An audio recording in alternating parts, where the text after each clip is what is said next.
topics. Itong the light, this is becoming a leader, no? Prospects of the future. For some of you, you attract the attention of everyone with your radiant spirit, no? Pag sinabing radiant, kumikinang yan. Kumikinang na energy, mga kapiksi. No matter what you do, kahit anong gawin nyo, it will always go well, no? Magiging ma-okay ang lahat para sa inyong mga kapiksi.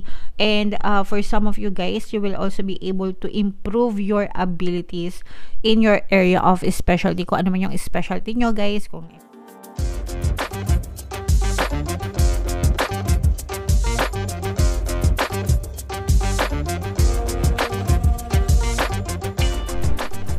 Hello guys, hello Scorpio, welcome back to Pinoy Pixie Tarot. Ang pamagat ng episode natin for tonight is OOTM, Oracle of the Month. Para ngayong May, para sa Scorpio, Sun, Moon, Rising, Sign, and Venus. Meron tayong tatlong decks dito guys. Ito yung para sa spiritual messages nyo. Ito yung sa life messages. Ito pala, sorry, baliktad. Ito yung sa life messages. And then, ito naman yung sa love life, mga kapiksi. Combination ng positive and negative energy, general reading lang guys. Pwedeng mag-resonate, pwedeng hindi. Kung ano na lang yung message na naka-resonate kayo guys, take that message. So, unahin natin to mga kapiksi. Tingnan natin yung spiritual messages for you, Scorpio. So, ito yung ano guys, yung image ng card. Tapos, ang ibig sabihin niya guys, life force energy. Revel in the bliss of being alive. This card is packed with luminous life force energy for optimal health and healing, mga kapiksi. So, ibig sabihin para sa inyong kalusugan, optimal health guys, no? Pwedeng physical, mental, emotional, pwedeng lahat na mga kapiksi. As much as possible, seek joy and upliftment in everything you do. Importante guys na masaya tayo, no? Maghanap tayo ng mga bagay na ikasisiya natin or always look at the brighter side of things. Kasi malaking bagay yung pagiging joyful, pagiging cheerful, pagiging positive para hindi mapahamak yung ating kalusugan. Number one na cause ng diseases or mga sakit is yung stress, mga kapiksi. And yung stress, nangyayari yon kapag nag-overthink kayo ng mga negative circumstances sa buhay nyo. Kumbaga parang hindi nyo kinakaya, ganyan, na-stress kayo kasi sobrang negative or toxic ng sitwasyon na pinagdadaanan nyo. So, kapag ganon yung pattern of thoughts nyo, na apektuhan yung mental health nyo, di ba? Emotional health nyo. And sumusunod din yung physical health, mga kapiksi. Pero kapag kayo ay joyful, masiyahin, always laughing, di ba? Nagre-release yan ng mga happy hormones sa katawan natin, guys. And nakakatulong yan para maging malusog at masigla ang ating kalusugan, guys. Consider the foods you eat. Syempre, very importante yung pagkain. Environments you spend time in, the people in your life, and what you wear. So, syempre guys, yung environment, diba? Yung mga tao, yung ginagawa nyo, yung nakagawian nyo, yung habit nyo. Baka naman araw-araw na lang nakagawian nyo ng magmarites, diba? Tapos yung minamarites, syempre, kapag nagmamarites kayo, puro negative yung sinasabi nyo. Okay? And kung kayo naman yung minamarites or nakikipagmaritesan kayo, negative din yung naririnig nyo. So, it's a very toxic scenario, very toxic na situation, very toxic na choice of words, very toxic na situation, diba? Sample lang yan, pero you know what I'm saying, diba? Wag nyong i-allow yung sarili nyo na mapaligiran kayo ng mga ganong klaseng sitwasyon, mga toxic na sitwasyon, toxic na tao. I-filter nyo even sa social media, guys. Yung mga nagbabasa ng mga negative comments, makapost, diba, pag may pinost. Kunwari sa entertainment, no? Sample lang. Kunwari sa entertainment, merong isang update or balita sa isang actress, ganyan. Tapos yung comments, pagka binasa mo, Diyos me, Ang daming mga bashers, ang daming mga negatron na citizens, diba? So, wag kayong sumausaw sa mga ganon. And, iwasan nyo rin magbabasa-basa ng mga ganon. So, sinasample ka lang. Kasi, negativity yun no? Vibration, everything is vibration, everything is energy, and everything vibrates, mga kapiksi, and we pick those up, no? Napipick up natin yung mga negative energies na yun. So, dapat binablock natin yun sa buhay natin. Okay? Increase your awareness of how things come to be in your world and their energetic resonance. You may be inspired to work with healing energies, with the land, perhaps to grow vegetables. Baka gusto nyo, no? Hindi naman to sa pilitan.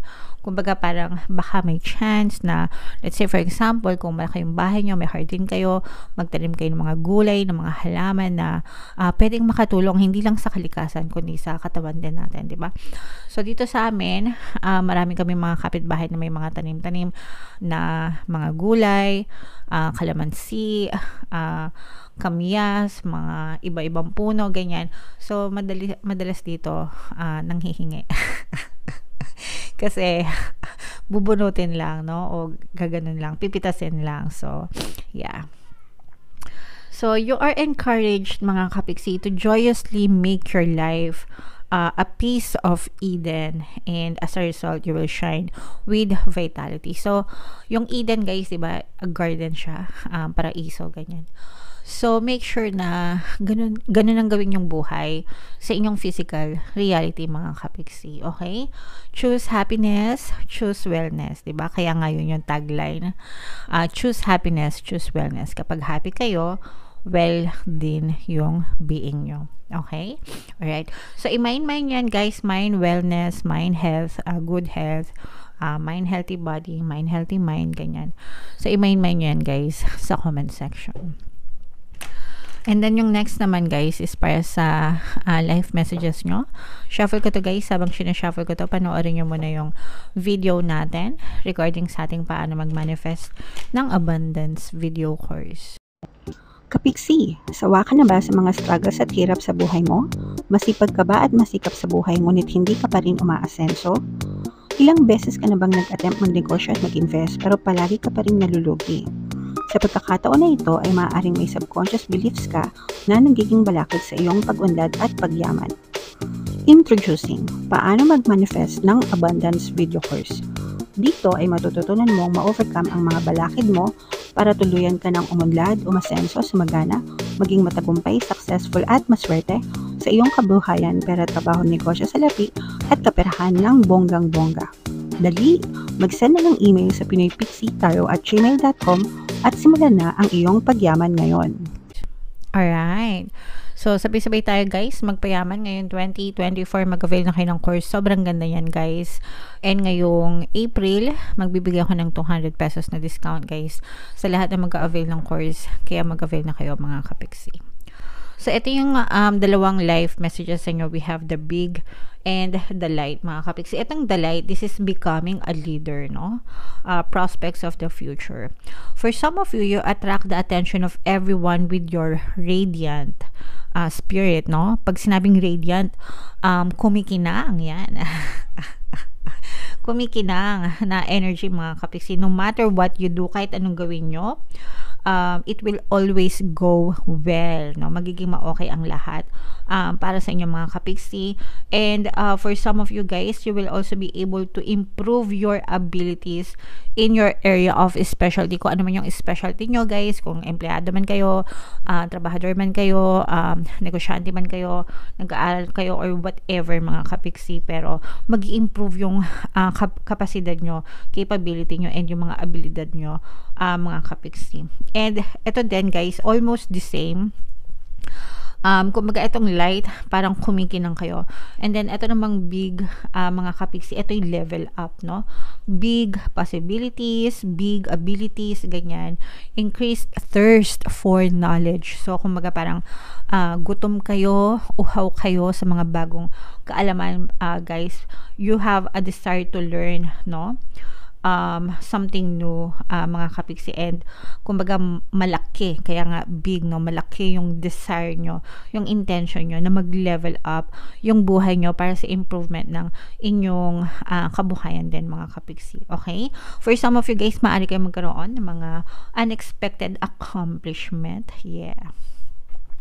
Sa relationship, sa dreams nyo, or sa mga goals nyo na personal. Alright? So, very, very positive, very, very malaki, no? Malaking mensahe kasi parang talagang nagle-level up kayo, kumikinang kayo. So, i-mind nyo yan guys sa comment section. Mind, level up, mind, pagkinang, ganyan. Level up ng kabuhayan, malaking kabuhayan, ganyan. Malaking pagbabago yan. So, i-mind nyo yan guys sa comment section, and comment down below din kung nakaka-resonate kayo dyan guys. And then yung last message naman is para sa love life. Habang sinashuffle ko to guys, naka-flash sa screen nyo yung ating email coaching. Manifest your desires using the law of attraction. If meron kayong mga specific na gusto nyo i-manifest guys. Pwedeng love and relationship, pwedeng money or career, pwede kayo magpabook ng email coaching session with me. Mag-send lang kayo guys ng email sa pinoypixie@gmail.com. So, eto guys, we have unrequited love and let go of control issues. So, pag sinabing unrequited, mga kapiksi, one-sided love, okay? So, pwedeng ikaw, mas mahal mo siya kaysa sa mahal ka niya, o kaya naman siya, mas mahal ka niya kaysa sa mahal mo siya. Pero hindi balanse ang ibig sabihin nito. Mas matimbang yung pagtingin ng isa kaysa dun sa isa. So, may imbalance. Pwede rin na give and take. Yung isa give ng give, yung isa take ng take. hindi siya balance, no? Yung isa give ng give, yung isa take ng take. So, hindi na reciprocate, mga kapiksi. So, medyo walang, sabihin natin na very less yung chemistry sa pagitan yung dalawa. And, eto guys, kailangan nyo itong i-let go, yung mga control issues, mga kapiksi.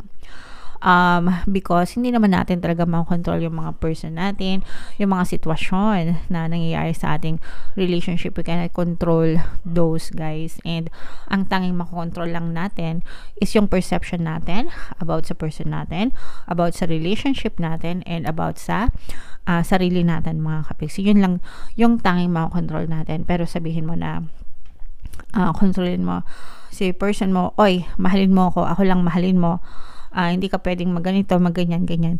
So, parang, ginawa mo ng robot yung jowa mo, diba? So, sana si Optimus Prime na si Optimus Prime na lang yung ginawa nyo, diba? So, yeah, huwag natin kontrolin guys, kasi hindi naman talaga natin magagawa yun. Okay? Alright.